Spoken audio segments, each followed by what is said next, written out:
Assalamualaikum warahmatullahi wabarakatuh. Waalaikumsalam warahmatullahi wabarakatuh. Jumpa lagi dengan saya dalam channel Pesan Bunyai tentang pentingnya bermakrifat. Kali ini tetap berkolaborasi dengan Mbah Mun, dan yang akan kami bahas pada pertemuan kali ini adalah tentang agama tauhid, agama yang satu. Allah berfirman dalam Quran Surat Al-Anbiya ayat 92, sesungguhnya agama ini adalah agama kamu semua, agama yang satu, dan aku adalah Tuhanmu, maka sembahlah aku.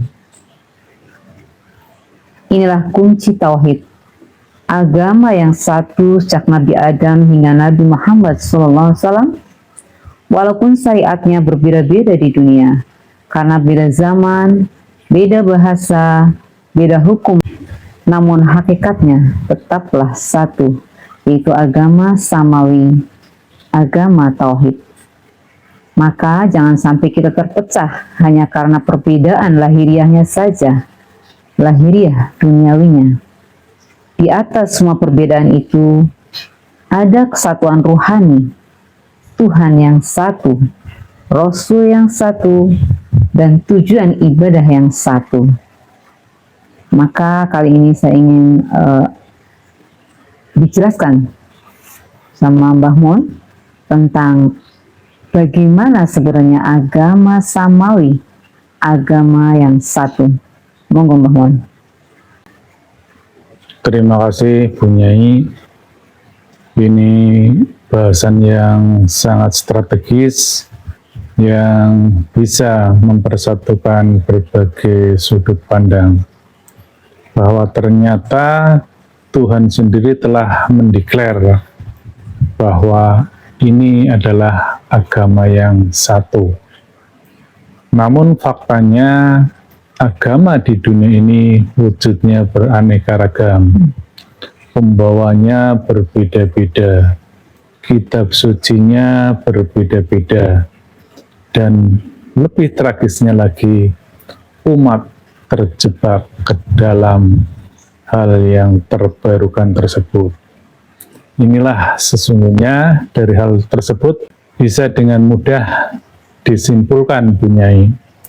Itu artinya umat beragama di level terbarukannya, di level baharunya, di alam materinya. Padahal hakikatnya agama itu adalah spiritual. Jadi harus sampai kepada level rohaninya. Dan pada umumnya umat terjebak di situ. Istilahnya terjebak dalam nostalgia berspiritual. Junjungannya, nabinya, rasulnya sudah berganti, tetapi dia masih mengidolakannya. Dia masih fanatik buta. Tidak hanya itu, dalam pelaksanaan tarekat yang kita alami bersama, nabinya sama, bahkan jalur silsilahnya sama, nama tarekatnya sama, tetapi ketika ditinggal mursyidnya, dia tetap berpegang teguh kepada junjungannya yang terdahulu. Padahal sudah sangat jelas, nabi-nabi tergantikan setiap saat, silsilah kemursyiden juga tergantikan setiap saat. Itu kebanyakan umat terjebak dalam nostalgia spiritual. Karenanya kami dari Tarekat Arwah ingin menyampaikan sebuah gagasan atau mengajak kepada seluruh elemen umat beragama untuk saling mawas diri, untuk muhasabah, untuk bercermin diri bahwa Tuhan kita satu, sehingga jangan terjebak pada hal-hal yang sifatnya baharu. Kebetulan kami adalah penganut tarekat arwah yang cakupannya ruang lingkup bahasanya ada di ruang-ruang ruhani, itulah alam qadim. Dan sebagaimana kita tahu, alam qadim adalah alam nur, alam ruh, alam cahaya. Dia alam partikel. Di situ tidak ada perbedaan karena tidak dibatasi oleh ruang dan waktu. Sebagai contoh, Rasul di alam qadim itu semuanya satu, karena bentuknya ruhani Rasul, walaupun penamaannya berbeda, tetapi dia entitas yang sama. Ruhani Rasul adalah frekuensi ilahiyah. Dia bisa ditangkap oleh hamba-hamba yang disucikan ruhaninya, bisa memahami, bisa mempersambungkan frekuensi tersebut. Kemudian contoh berikutnya, Kitabullah. Tuhan tidak pernah menyebut nama di alam tersebut, dan semuanya namanya masih genuine, yang kita kenal dengan nama Kitabullah, kitabnya Allah, bentuknya pun ruh, bentuknya partikel. Namun ketika mewujud di alam dunia, Kitabullah menjadi berbeda-beda. Ada yang namanya Taurat ketika didownload oleh Nabi Musa, atau menjadi Injil ketika didownload oleh Nabi Isa, dan menjadi Al-Quran ketika didownload oleh Nabi Muhammad. Tetapi kalau kita pahami, kalau kita kesadarannya ada di alam qadim, maka sesungguhnya itu satu. Demikian halnya yang lainnya. Akhiratnya juga kan akhirat yang sama. Nerakanya neraka yang itu tuh juga. Surganya juga demikian. Coba kalau kita kesadarannya turun di alam dunia, sesungguhnya ini adalah kelucuan yang luar biasa. Andaikan ada makhluk lain di luar bumi ini, melihat manusia pasti terpingkal-pingkal bunyai. Begitu tahu keanekaragaman beragama di dunia ini, surga bagi suatu agama adalah neraka bagi agama yang lain. Padahal itu berasal dari wahyu yang sama. Hanya kurun waktunya yang berbeda, ruang dan waktunya berbeda, bahasanya berbeda, penamaannya berbeda. Itulah secara prinsip bunyai. Jadi kami dari Tarekat Arwah menawarkan sebuah pemahaman yang lebih genuine, yang lebih otentik, yaitu pada level partikel. Itulah alam qadim. Itulah agama tauhid, di situ bisa dipersatukan. Demikian bunyai.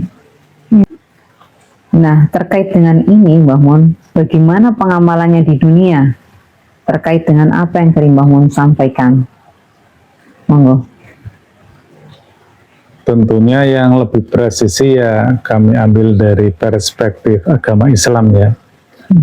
Kita bisa memahami atau bisa menjembatani antar perbedaan sudut pandang tersebut. Kalau kita melihat di alam nyata kan sepertinya antar agama Yahudi dengan Islam, kemudian dengan Kristen, seakan-akan pinginnya berantem terus itu. Jadi yang ingin kami sampaikan dalam perspektif Islam itu dikenal dengan rukun iman. Rukun iman adalah manifestasi dari pelaksanaan agama yang tauhid. Rukun iman dimulai dari iman kepada Tuhan, Tuhannya pun satu, kemudian kepada malaikat, seluruh agama pun mengakui adanya malaikat. Malaikat adalah sebuah sistem pengaturan, walaupun mungkin penamaannya di dunia ini berbeda. Tetapi malaikat fungsinya adalah sebagai pengatur segala urusan. Kemudian rasulnya pun kalau paham ilmu ruhani, sebenarnya rasulnya pun sama. Karena itu sebuah frekuensi. kitabnya pun kitab yang sama kalau kita memahami dalam perspektif kitabullohnya. Kemudian di alam tersebut juga ada blueprint tentang semesta ini, atau yang dalam terminologi Islam disebut sebagai lauh mahfuz. Seluruh agama pun mempercayai itu, sudah ada ketentuannya di alam itu. Nah, menjadi berbeda karena apa, Bunyai? Berarti hilangnya kebersambungan tali ruhani antara dimensi materi di dunia ini dengan dimensi kodim di alam rohani. Jadi di situ permasalahannya itu. Jadi ini semoga bisa menggugah kesadaran seluruh umat beragama. Ketika kita tidak bisa menjembatani atau pemahaman kita atau kesadaran kita tidak bisa melihat perbedaan itu sebagai sebuah rahmat, maka berarti kita telah terputus kebersambungan rohaninya. Jadi itu ya efeknya. Agama sebagai rahmatan lil alamin pun menjadi tidak terbukti. Semestinya agama adalah menyatukan. Dia rahmat bagi semesta. Jadi sudah sangat jelas, Bunyai, kalau dengan beragama kita menjadi terkotak-kotak, yang benar punyaku, yang lainnya salah. Bahkan kalau ini di breakdown lagi, dalam setiap agama pun mempunyai sekte-sekte, mempunyai aliran-aliran, mempunyai firqoh-firqoh, dan itu bahkan saling menyesatkan, saling mengkafirkan. Jadi begitu, Bunyai, kalau agama dipandang dari perspektif barunya, perspektif alam duniawinya, maka selalu terjadi begitu. Bagaimana solusinya? Kami dari Majelis Zikir Tarekat Naqsabandiyah Kholidiyah Nusantara menawarkan sebuah solusi, yaitu melalui aktivasi ruhani. Artinya, secara zahirnya silakan masing-masing agama menjalankan syariatnya sesuai dengan ketentuannya. Tetapi di sisi lain manusia punya unsur ruh, yaitu ruhani kita, yang harus kita aktivasikan untuk dapat dipersambungkan ke alam rohani. Itulah yang dimaksud dengan konsep paralel multiverse. Karena manusia terdiri dari dua unsur, unsur jasad dan unsur ruhani. Dan orang awam tidak memahaminya bahwa kita sesungguhnya pun hidup di dua alam. Itulah kita ketika kita sudah diaktifasikan ruhaninya, kita bisa berjalan dalam dua kesadaran tersebut. Jasad kita tentu berada di dunia ini mengikuti hukum-hukum kausalitas dunia, namun rohani kita bersambung ke alam qadim, ke alam ruhani. Dan dalam terminologi Islam itu disebut dengan tali wasilah.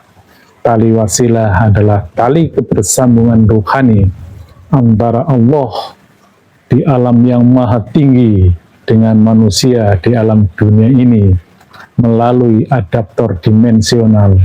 Itulah rohani Rasul yang mengadaptasi alam ketuhanan dengan alam dunia ini.